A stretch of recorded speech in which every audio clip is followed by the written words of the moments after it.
Iglesia, ¿qué celebramos hoy? Voy a preguntar otra vez más. ¿Qué celebramos hoy, iglesia? Y quiero preguntarte, ¿qué celebramos la semana pasada? La resurrección de Jesús. ¿Y qué vamos a celebrar el próximo domingo? Di conmigo, la resurrección del Señor. Y que vamos a celebrar cada domingo que nosotros nos reunimos aquí, cada semana que la iglesia se reúne para celebrar, nosotros estamos celebrando que Cristo resucitó. Amén. ¿Alguien puede decir amén a eso? Porque hay un día especial en el calendario y nos unimos al calendario humano donde el mundo entero, gloria a Dios por eso, el mundo entero reconoce que hay una tumba vacía en Jerusalén. Pero la iglesia no tiene un día para celebrar resurrección, tiene toda una vida para celebrar que Cristo se levantó victorioso. Por eso nos reunimos el primer día de la semana, porque el día en que Cristo se levantó lo hemos convertido en el día de celebración. Nosotros celebramos que Cristo resucitó. Celebramos la victoria de la cruz. Celebramos la victoria de ese fin de semana que hoy, después de una Semana Santa, como se le conoce tradicionalmente, algunos la llamamos la Semana de la Pasión, otros la llaman la Semana Mayor. Hay diferentes nombres para llamarla, pero típicamente y quizás tradicionalmente se le conoce como la Semana Santa, una semana que comienza con la entrada triunfal de Jesús a la ciudad de Jerusalén, la gente declarando Hosana, Hosana, Hosana al Hijo de David, sin quizás entender lo que significaba, porque esa multitud ponía palmas en el camino, porque creían que el rey venía a conquistar otra vez Jerusalén y quitarle el poder a los romanos. Pero unos días después, esa misma multitud gritaría frente a una cruz: crucifíquenle. Crucifíquenle. Y eso habla de cómo la humanidad, lo veíamos en el Salmo que leía Yuni, la humanidad cambia tan fácil la mirada y la perspectiva cuando nuestras circunstancias no son cambiadas y nuestros deseos no son satisfechos. Pero quiero decirte algo, Dios no vino para hacer algo circunstancial, ni tampoco atado o amarrado a nuestros deseos humanos. Dios vino para resolver el problema de la humanidad. Dios vino para solucionar nuestro problema de una vez y para siempre. De una vez y por todas. Y por eso yo quiero hablarles a ustedes en este día de ese gran mensaje, de ese viernes de la cruz, de ese sábado de la tumba y del domingo de la resurrección. Quiero hablar acerca de lo que Dios hizo en ese momento, traernos de maldición a bendición. Di conmigo, de maldición a bendición. Dilo fuerte, de maldición a bendición. Quiero que entiendas que la raza humana, la humanidad, fue maldita casi desde el comienzo. Y tú dirás, ¿por qué dices eso? Dios no nos hizo en maldición, Dios nos hizo en bendición. Dios nos hizo para que nosotros fuésemos bendecidos de una manera perfecta todo el resto de nuestra existencia. Pero ese Dios de gracia nos regaló un privilegio que se convirtió también en un arma de doble filo, que se llama la voluntad, el libre albedrío. Y en esa libertad nosotros decidimos, la humanidad representada en el primer hombre y la primera mujer, decidimos tomar la decisión de darle la espalda a Dios. Decidimos tomar la decisión de hacer las cosas a nuestra manera y de pretender jugar a ser Dios. Y en ese intento de jugar a ser Dios y de tomar una fruta que había sido prohibida, un acto tan simple como tomar una fruta de un árbol en el derecho propio, y ahí donde está el peligro de la humanidad hasta el día de hoy, que dice mis derechos propios, lo que yo quiero hacer, lo que es mi libertad para hacer, porque hemos confundido la libertad. Y la libertad no se trata de hacer lo que yo quiero, la libertad se trata de descubrir lo que Dios tiene diseñado para ti y para mí. Y cuando el ser humano en esa falsa libertad tomó aquella fruta en un acto de rebeldía total, en ese momento lo que era bendición, perfección y gracia de Dios se convirtió en un estado de maldición, de muerte, de destrucción y peor aún, que eso significa la palabra muerte en realidad en primer lugar, de separación de Dios. En ese momento la humanidad se separó de Dios. Esa en sí es la maldición. La maldición es existir creados a la imagen de un ser tan grande y tan increíble como es Dios y tener que vivir separados espiritualmente de Él a expensas de nuestras propias decisiones, maldecidos por nuestras propias decisiones. Quizás te preguntes y digas, ¿por qué eres tan drástico, tan dramático en decir que nosotros, la raza humana, estamos maldecidos? Dios no nos maldijo, por cierto. De hecho, dice Juan 3:17 que Dios no envió a su Hijo para condenar al mundo, sino para salvar al mundo, porque el mundo ya había sido condenado. Es decir, la misión de Cristo no fue declarar maldición, sino que la misión de Cristo fue declarar: yo he venido para salvarlos de la automaldición que ustedes se infligieron. Bueno, la maldición de la raza humana es autoinfligida.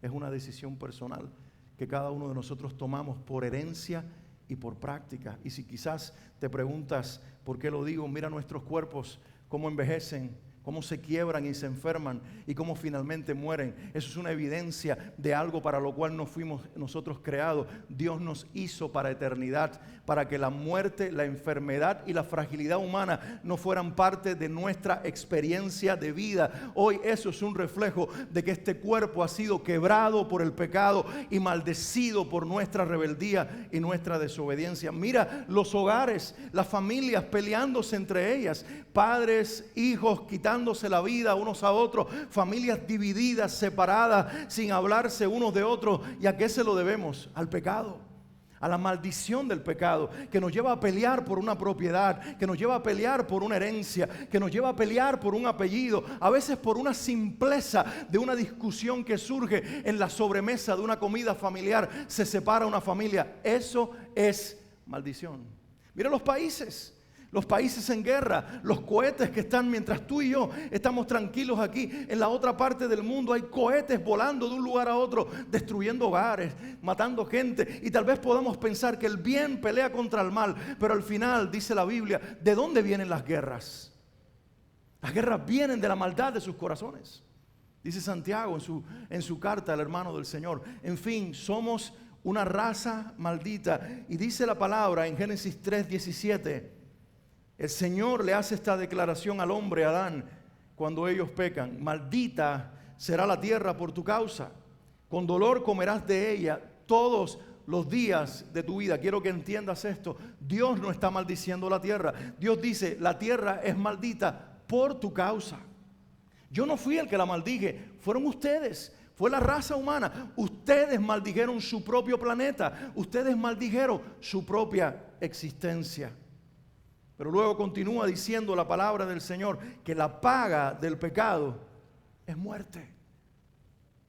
Es decir, nuestra desobediencia no paga bien. Lo que paga es muerte. Y la palabra muerte significa separación. Primero la muerte espiritual. Por eso cuando Adán y Eva comieron de aquella fruta y desobedecieron y no se murieron, a lo mejor se rieron dentro de sí y dijeron: Dios estaba equivocado, la serpiente tenía la razón, no morimos. Lo que no entendieron es que en ese momento físicamente estaban vivos, espiritualmente ya estaban muertos. Porque la muerte espiritual significa separación de Dios. Y en ese momento el ambiente perfecto de aquel lugar se convirtió en un ambiente maldito por un hombre y una mujer que se desconectaron de su creador. Tu celular, si no está conectado a la fuente, en algún momento se le morirá la batería. Tu vida, si no está conectada a la fuente, en algún momento se morirá. Porque Dios es el que nos da vida, y si no estamos en Él, estamos en muerte. La pregunta es, ¿cómo Dios resolvió ese problema de la humanidad? Porque Dios no es un creador distante. No es como se lo pintan algunos, que Dios creó y nos dejó a expensas de nuestras decisiones, que puso un ser humano libre, con voluntad, con libre albedrío, y luego dijo: arréglensela como puedan. No, Dios no hizo eso. Dios es un Dios cercano. Es un Dios que caminaba con el hombre en el huerto, que le decía a su hijo Adán: nombra a los animales. Tú le llamarás gato, yo le llamaré gato. Tú le llamarás vaca y yo le llamaré vaca. Esa era la relación que tenían, cercana. No es un Dios a la distancia, es un Dios que se mete en el ambiente de la familia que crea. Y cuando esta familia se rompe y se separa de Él, Dios no se quiere quedar lejos. Dios quiere acercarla a Él. Nosotros en este fin de semana, esta Semana Santa que termina con este día de resurrección, estamos gritándole al mundo que Dios no se quedó con los brazos cruzados en el trono. Dios decidió una vez más meterse en la historia humana para resolver el problema de nuestra tragedia y de nuestra maldición en una persona: Jesucristo. en una persona, Jesucristo, contra todos los pronósticos, sin un ejército, sin armas, sin argumentos humanos, sin debates políticos, sin tener que invertir dinero para comprar partidos políticos y posiciones humanas. Un ser humano, nacido en un pesebre humilde, en una familia de carpinteros, en medio de la pobreza, que caminó quizás como el hombre más humilde en su generación, frágil, sin fuerza física que lo representara, ni tan siquiera y mucho menos fuerza política y mucho menos fuerza financiera. Y ese hombre, con esa apariencia, cambió el destino de la humanidad, porque no era cualquier hombre. Era Dios hecho hombre. Dios se metió en el vientre de una mujer. Dios engendró la vida en una mujer. Dios, el Hijo, se volvió carne. Él era Dios 100% y Él era hombre 100%. Y no era, Él es 100% Dios y 100% hombre. Cristo es la respuesta. Y en ese fin de semana que hoy celebramos y culminamos con este grito de resurrección, Dios respondió el problema de la humanidad con una cruz, una tumba y la resurrección. Dilo conmigo: una cruz, una tumba y la resurrección. Lo decimos fuerte: una cruz, una tumba y la resurrección. Permítame hablar de estos tres aspectos de esta obra de Dios de gracia y de salvación en los próximos minutos. Déjenme detenerme por unos minutitos en la cruz y mirar qué significa. Porque la cruz no es un ornamento para llevar solamente en nuestro cuello. Si la llevas está bien. La cruz es mucho más. La cruz no es solamente algo que ponemos cuando alguien muere como símbolo de muerte. No. La cruz es mucho más. La cruz no es lo que usan los exorcistas para que los demonios se vayan cuando van a exorcizar a alguien. La cruz es mucho más. No sé si alguien lo está entendiendo, pero la cruz significa y significó mucho más. En la cruz Cristo tomó literalmente nuestra maldición. ¿Lo estás escuchando? Cristo tomó nuestra maldición. Mira lo que dice literalmente la palabra de Dios en Gálatas 3:13. Cristo nos redimió de la maldición de la ley, hecho por nosotros, escucha iglesia, hecho por nosotros, ¿qué cosa?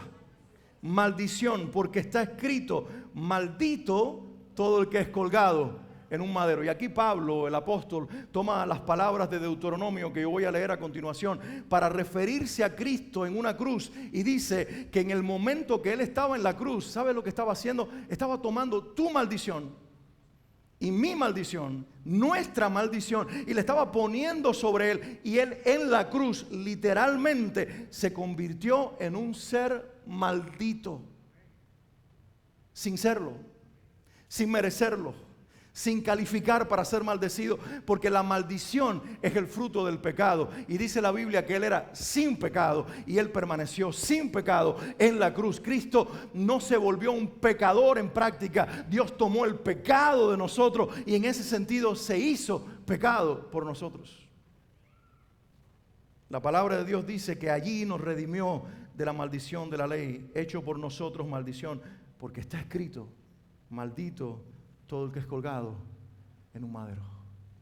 Cuando Jesús estaba siendo crucificado, desobediencia humana, rebeldía, pleitos, divisiones, muertes y todo lo que podamos nosotros describir para hablar de la maldición estaba siendo clavado en un solo cuerpo y cargado en una sola persona. Jesús estaba convirtiéndose en ti, en cada uno de nosotros en ese momento. Tú estabas en ese momento siendo bien representado delante de Dios. Dios se hizo pecado, el Hijo por nosotros, Hijo de Dios, Dios el Hijo, haciéndose pecado por cada uno de nosotros, para que lo que nos descalificaba y nos separaba de Dios fuera quitado del medio y un camino libre y nuevo fuera abierto, para que tengamos acceso con libertad a la presencia de nuestro Padre. ¿Acaso no es lo que dice la Biblia? Que ahora, por un camino nuevo y vivo que abrió Jesús con su sangre, tenemos libertad para entrar al mismo trono de la presencia de Dios. Lo hizo uno solo, Jesucristo. ¿Sabes lo que tenía que hacer la humanidad antes? Buscar un cordero cada año y degollarlo, y con su sangre en ese momento de sacrificio esperar que por 365 días Dios les perdonara los pecados. Pero ahora vino el Hijo de Dios. Juan lo vio y dijo: este es el verdadero Cordero de Dios que quita el pecado del mundo. No uno que lo hace por 360 o 365 días. Es uno que lo hace una vez y para siempre, y nos libra en él eternamente. Deuteronomio, el pasaje al cual Pablo se hace referencia en Gálatas 3:13, dice: no dejarás que su cuerpo pase la noche sobre el madero, sin falta lo enterrarás el mismo día, porque maldito por Dios es el colgado. De ahí toma Pablo, de Deuteronomio, las palabras de este libro de Moisés para decir que eso es lo que Cristo se había convertido cuando se dejó crucificar en la cruz. Y sabes, cuando lees el pasaje, está hablando de un hijo rebelde, pecador, que los padres intentaron disciplinar y aún así permanece en rebeldía. Y dice el pasaje: y si tu hijo rebelde continúa en ese pecado y ya no puedes corregirlo, llévalo a los ancianos de la ciudad para que lo juzguen. Y si se encuentra en un pecado y una rebeldía, él terminará colgado en un madero. Pero no dejen que llegue la noche, porque el que está colgado en un madero es maldito. Y en ese acto de rebeldía para la humanidad, Dios mete a su hijo y dice: ya no serán ustedes los colgados en un madero. Ya ningún padre tendrá que entregar a su hijo por causa de su desobediencia. El perfecto, el sin pecado, el que no necesitaba morir, el que no pertenecía al reino caído del ser humano, se metió en el vientre de una mujer. Nació de una mujer, vivió entre nosotros y finalmente subió a una cruz y se dejó crucificar en una cruz para que lo que nosotros merecíamos, Él se convirtiera en ello, para que delante de Dios no tuviera el diablo o ningún otro argumento que te separara del Señor. 2 Corintios 5:21, hablando de la misma cruz, dice: al que no conoció pecado, por nosotros lo hizo pecado, para que nosotros fuésemos hechos justicia de Dios en él. Alguien debería saborear esta declaración. La parte final del pasaje dice que por lo que él hizo, ahora nosotros hemos sido declarados justicia de Dios en él. Wow. ¿Qué merecías tú? Mujer que me escuchas en este día, que estás en este lugar, jovencitas, adolescentes, hombres que están aquí, ¿qué merecíamos nosotros? Nosotros merecíamos morir. Nosotros merecíamos estar destinados al infierno. Nosotros merecíamos castigo, porque nuestra naturaleza es pecado, es rebeldía. Nosotros no podemos hacer nada para acercarnos a Dios. Fue Dios el que vino a acercarse a nosotros. Dios lo hizo por nosotros. ¿No te inspira eso a alabarlo? ¿No te inspira eso a rendirte a Él y a decirle: Señor, yo quiero vivir para ti, porque tú te entregaste y moriste por mí? Ahora, no quiero que te confundas. Jesús no murió como una víctima. El debate, y me recuerdo hace años, 2003, 2004, alguien quizás tenga la fecha tal vez más fresca que yo en la memoria. Mel Gibson sacó una película que sonó en todo el país y el mundo entero: La Pasión de Cristo, The Passion of the Christ. Las iglesias llevábamos las congregaciones al cine para ver las películas, invitábamos personas, una cosa dramática, pero el mundo se peleó alrededor de la película, porque entró un gran debate, no sé si lo recordarás. ¿Quién crucificó a Cristo? ¿Fueron los judíos o fueron los romanos, los gentiles? Hoy se volvió un pleito tremendo, porque el mundo decía: los judíos, siempre ellos, los culpables. Y por otro lado decían: no fuimos nosotros. Al final de todo fueron los romanos. Fue Pilato el que dio la última palabra. Fueron los gentiles los que lo crucificaron. Y la Biblia se levanta y dice: ¡qué tontería! No fueron ni unos ni otros. Fue tu Padre Celestial que crucificó a su Hijo para darte vida.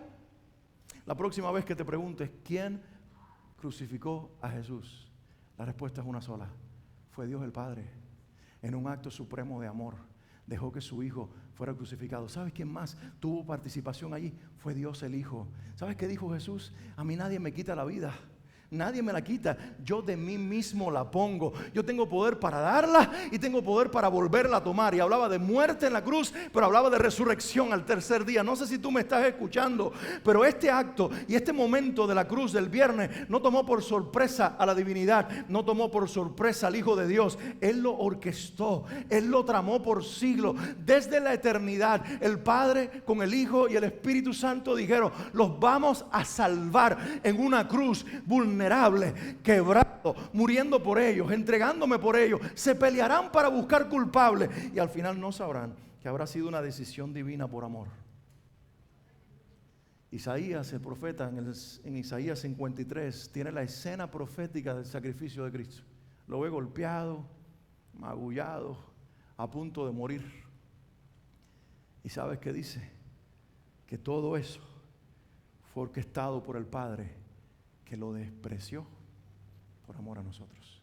Dice: y lo vimos como herido de Dios, despreciado por Dios, separado de Dios, como decía el salmista: Dios mío, y como dijo Jesús en la cruz, ¿por qué me has desamparado? Todo era el plan divino, y lo hizo para tomar nuestra culpa, nuestra condenación y nuestra maldición.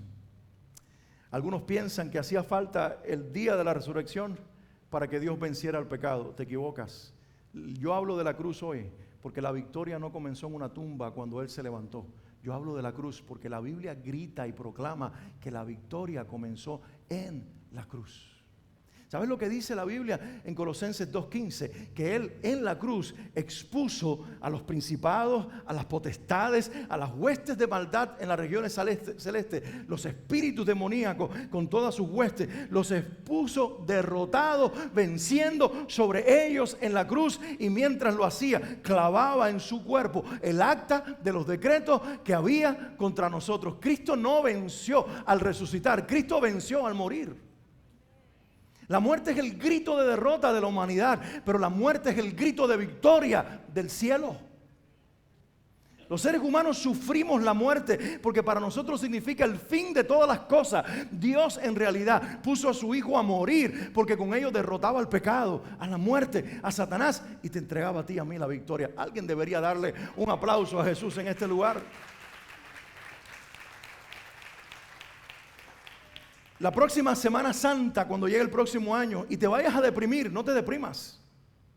Porque hubo muerte, pero no para andar deprimidos. Hubo muerte para que andemos en victoria. Porque en la cruz, mientras el cuerpo estaba débil y quebrado, adentro el Hijo estaba mirando al Padre, temporalmente separado de Él. Pero Él sabía que el plan estaba corriendo, que en ese mismo instante Satanás estaba debajo de sus pies. Y la vieja profecía de Génesis 3:15 se estaba cumpliendo. Tu simiente herirá la simiente de la mujer en el calcañar, pero la simiente de la mujer te herirá con una herida profunda y completa y total en la cabeza, venciendo sobre ti. Y siglos después, el Hijo de Dios vino y en la cruz, derrotó al pecado. En la cruz golpeó a la serpiente. En la cruz nos entregó a nosotros la victoria. Pero en medio de todo eso, Cristo muere, Él entrega el Espíritu y finalmente aparece una tumba. Yo creo que miremos la perspectiva humana por un momento de aquella tumba, porque la tumba significó en ese fin de semana un silencio incómodo. Fue un silencio incómodo para los discípulos, escondidos en una casa, temerosos de que a ellos también los terminaran llevando presos y terminaran siendo crucificados como su maestro. Fue un silencio incómodo y triste para María, la madre de Jesús, y las mujeres que estaban con ella, que permanecieron frente a la cruz hasta verlo morir y que lloraron su muerte como cualquier ser humano. Fue un silencio incómodo para cada uno que se sentía de alguna manera identificado con Jesús, porque la tumba significa eso: dolor, muerte, historia terminada. Aparentemente que no tenemos victoria sobre esa realidad. Mateo 27, 59 al 60 dice que un hombre llamado José tomó el cuerpo, lo envolvió en una sábana limpia y lo puso en un sepulcro nuevo. ¿Y sabes qué dice el texto de la Biblia en esta misma historia? Que las mujeres y algunos de los que estaban siendo seguidores de Jesús hasta el momento de su muerte siguieron esa caravana que lo llevaba a ser sepultado y miraron de lejos dónde lo sepultaron. Eso significa dolor, añoranza, pérdida, separación. Eso es lo que la muerte significa. Y eso es lo que en la perspectiva humana significó aquella tumba de la tarde del viernes del día sábado. Y cada minuto y cada hora de ese día significaba, perdimos. Este hombre no era el que decía ser, nos prometió resurrección y no ha resucitado, nos prometió vida y él mismo está muerto. Y en las palabras de algunos de sus discípulos, Lucas 24, 21, cuando caminaban con el hombre resucitado, camino de Emaús sin saber que era él. Mira lo que uno de estos discípulos dijo, pero nosotros esperábamos. ¿Ves la derrota en sus palabras? ¿Ves la frustración y la depresión y la tristeza? Nosotros esperábamos que Él era el que había de redimir a Israel. Nosotros pensábamos que Él nunca iba a morir. Pensábamos que Roma iba a ser quitada del trono. Pensábamos que Él iba a reinar. Pero ahora está muerto, está en una tumba, hay silencio. Esa es la realidad a la que nos exponemos nosotros frente a la muerte. Para nosotros no es un punto y aparte, no es 3 puntos suspensivos. La muerte es un punto final.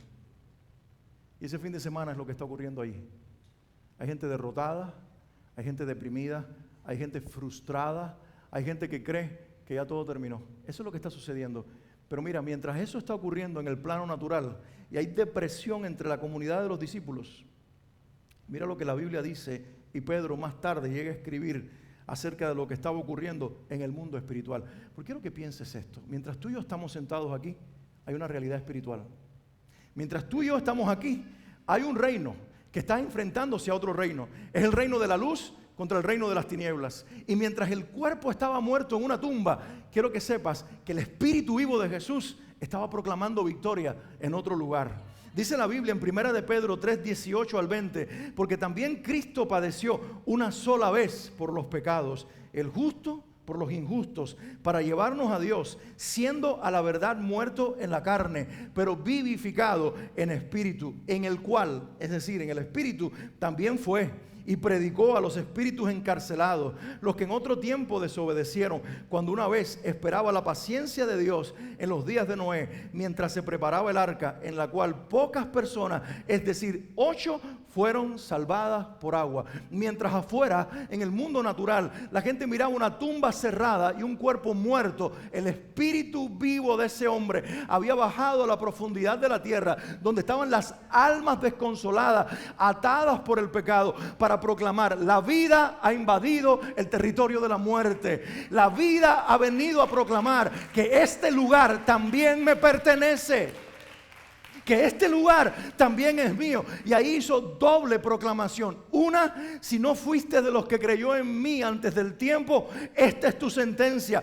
No por tu pecado, mas sí por tu incredulidad. Tu pecado en realidad fue el reflejo de tu rebeldía y de tu incredulidad. Para todos los que habían muerto, esperando ese día glorioso en que el Hijo de Dios apareciera. El David que cantó esos salmos, el Jeremías que profetizó de él, el Daniel que vio el regreso del Señor, y cada uno de los grandes profetas, hombres de fe de la historia, cuando vieron que en el reino de la muerte entró el hombre que había conquistado la muerte, se prepararon, porque lo que por siglos habían esperado finalmente llegó. Iban camino a casa. El rey había venido a buscarlos.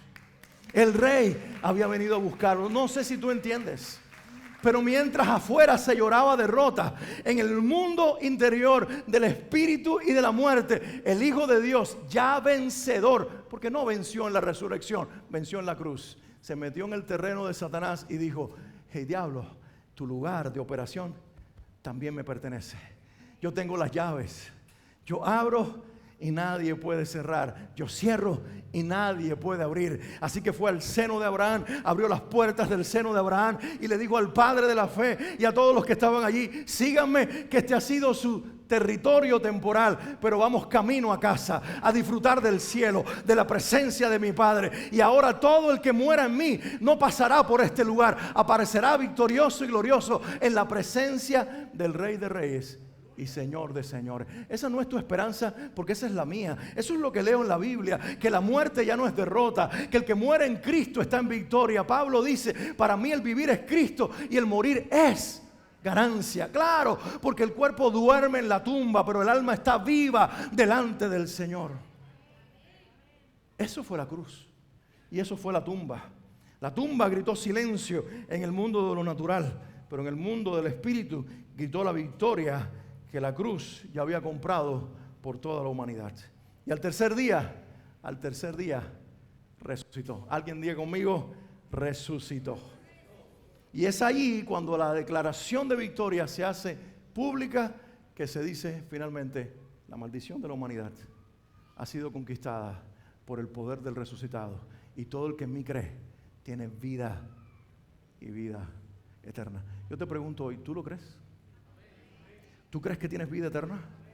Aunque a veces tengas dolores de sacrombalgia, aunque a veces te duela el hombro izquierdo, aunque a veces el brazo no se quiera levantar, aunque a veces tengas dolores de cabeza, aunque a veces tengas preocupaciones, aunque a veces te vaya bien y a veces no tan bien, esta vida temporal que no te quite a ti la realidad de que tú realmente has obtenido por la fe vida eterna, victoria en Cristo Jesús.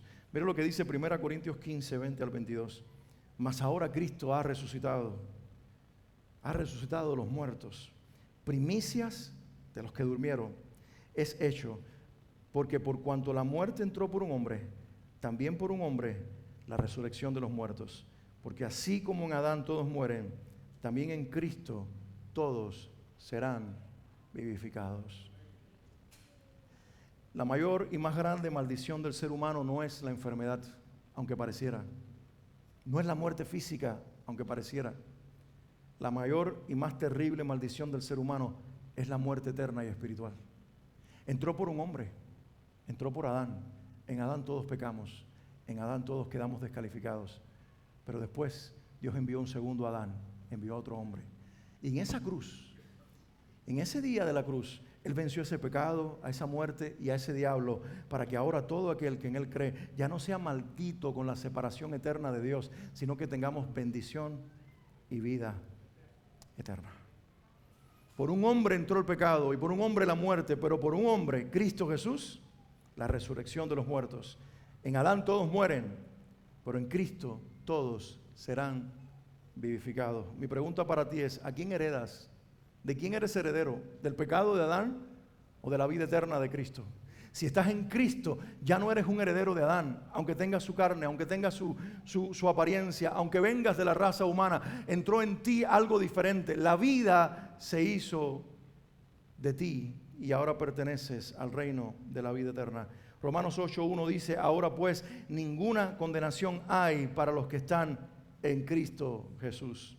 Y Gálatas 3:14 proclama, para que en Cristo Jesús la bendición de Abraham alcanzase a todos los gentiles. Déjame declararte estas tres cosas con relación a la resurrección.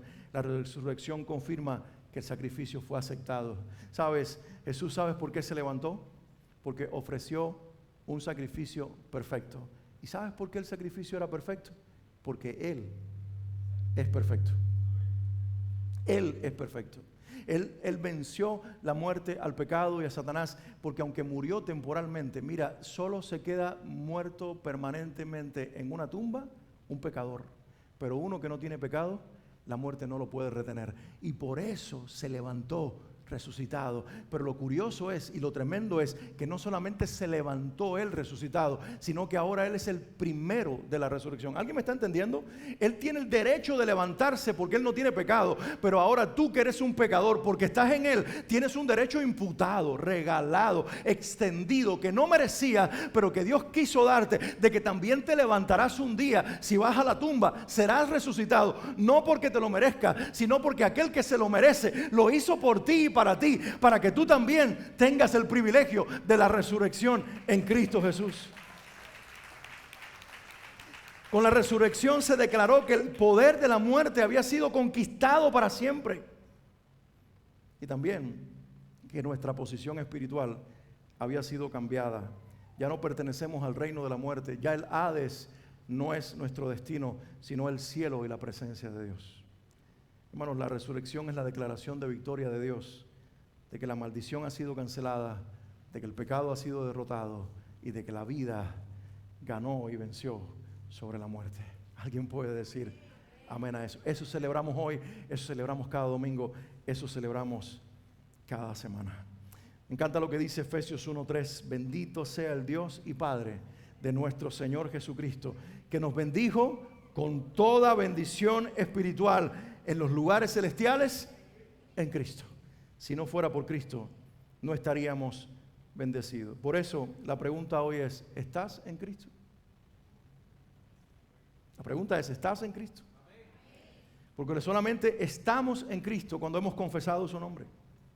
¿Y qué significa confesar su nombre? Significa en primer lugar reconocer que soy un pecador y que no me puedo salvar a mí. Que no puedo solamente contentarme con creer que Dios existe, que necesito reconocer que soy un pecador, que mi pecado me separa de Dios. Pero que uno, Jesucristo, hizo posible que cuando creo en Él y en su sacrificio, mi pecado sea perdonado y que yo ahora pueda tener una relación con Dios cercana, íntima, personal, de un Padre con su Hijo, gracias al Señor Jesucristo. Si has tomado esa decisión, si te has visto como un pecador y una pecadora y has mirado a Cristo y has dicho, en Él está el perdón de mis pecados, y lo has confesado como tu Señor y Salvador, dice la vida que el que cree en el Hijo tiene vida eterna. No son buenos deseos, no es buena vibra como dice la gente, no es yo tengo lindos sentimientos por Jesús. Tienes que hacer algo con tu pecado. Tienes que reconocerlo, tienes que confesarlo y tienes que aceptar que Cristo es el único que te representa delante de Dios perfecto, para que por medio de Él seas perdonada y perdonado y tengas la vida eterna. ¿Vas a seguir viviendo bajo la culpa? ¿O en Cristo vas a vivir y disfrutar de la obra completa de Cristo Jesús? Yo quiero que te pongas de pie un momentito. Quiero hacer una oración en este momento de gratitud a Dios por la resurrección, pero también quiero hacer una oración por cada uno de ustedes que está aquí, que hoy necesita, y darte la oportunidad, mientras nos quedamos cada uno en el lugar en el que estamos, sin movernos del lugar, con las cabezas bajas, tal vez los ojos cerrados para no distraernos, que te preguntes una vez más, ¿soy salvo? ¿Soy salva? No porque mi abuelita me llevó a la iglesia, no porque tengo una Biblia en la mesa de noche, no porque hago oraciones inclusive, no. Solamente hay salvación y solamente la resurrección tiene valor en nuestras vidas cuando he reconocido mi pecado personal y lo he confesado a Dios y he reconocido que Dios puede darme vida eterna y perdonarme a través de Jesucristo. Dios no está buscando gente perfecta. Si una congregación cristiana dice que aquí estamos los perfectos, estamos predicando mentira. Aquí estamos pecadores. Pero una cosa sí puedo decirte con toda confianza: aquí estamos pecadores perdonados, redimidos, lavados por la sangre de Jesús. Que todos los días nos humillamos delante de su presencia y reconocemos que sin Él no podemos vivir. Que todos los días le decimos: Señor, tú eres la razón. Que nos acercamos a Dios en oración no creyendo que nosotros nos lo merecemos. Nos acercamos a través del nombre de Jesús, del sacrificio de Jesús, y le decimos: aquí estoy otra vez más, aceptado y amado, no porque yo me lo merezca, sino porque Cristo, que se lo merece, lo hizo por mí. En el lugar en el que estás, si no lo has hecho antes, mujer, si no lo has hecho antes, hombre, confiesa a Jesús y dile: Cristo Jesús, yo te abro mi corazón. Y delante de ti yo reconozco que soy un pecador, una pecadora, y me arrepiento y te pido perdón y acepto tu perdón. Señor Jesús, ven a mi vida, sálvame, perdóname, límpiame. Permíteme creer en ti por el resto de mi vida.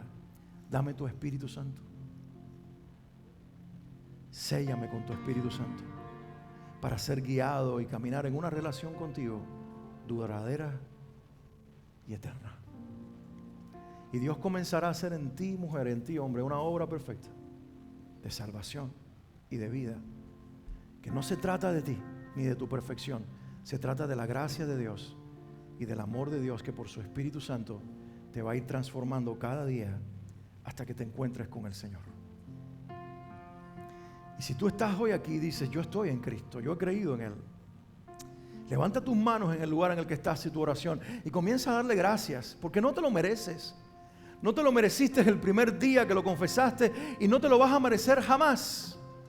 Pero nos lo merecemos todos los días por una sencilla razón. El que se lo merece se levantó victorioso y le dijo al Padre, yo me levanto y con ello yo los levanto a cada uno de los que creen en mí. Dale gracias al Señor, alábalo, porque su resurrección es el grito de victoria sobre tu vida, de que ya no vives en maldición, sino que ahora la bendición proclamada a Abraham también te alcanza a ti.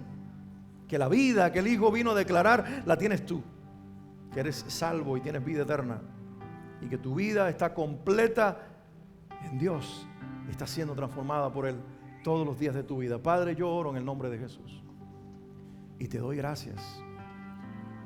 Te doy gracias por aquel que en la tumba, en la cruz y al tercer día resucitar, derrotó la muerte y el pecado. Te doy gracias porque cuando su cuerpo se quebraba en la cruz, ahí justo en ese momento más vulnerable, más débil, en realidad estaba venciendo y derrotando los poderes de las tinieblas. Mi pecado, nuestra maldad, estaban siendo quebradas y vencidas, para que por medio de Él y por la fe en Él, yo y cada uno de nosotros tengamos vida eterna. Gracias porque mientras el mundo lloraba la tumba, el Rey estaba proclamando victoria aún en medio de la muerte. Y gracias porque la muerte no lo pudo retener, porque no tenía derecho sobre su justicia y sobre esa santidad. Él se hizo pecado por nosotros, mas nunca lo practicó. La justicia tomó control de la vida una vez más. El justo resucitó. Y porque Él vive, en Él viviremos y vivimos nosotros. Hoy celebramos una vez más este momento de la resurrección, no como un hecho histórico aislado de nosotros, sino como una realidad presente que nos cambió y nos cambia la vida todos los días.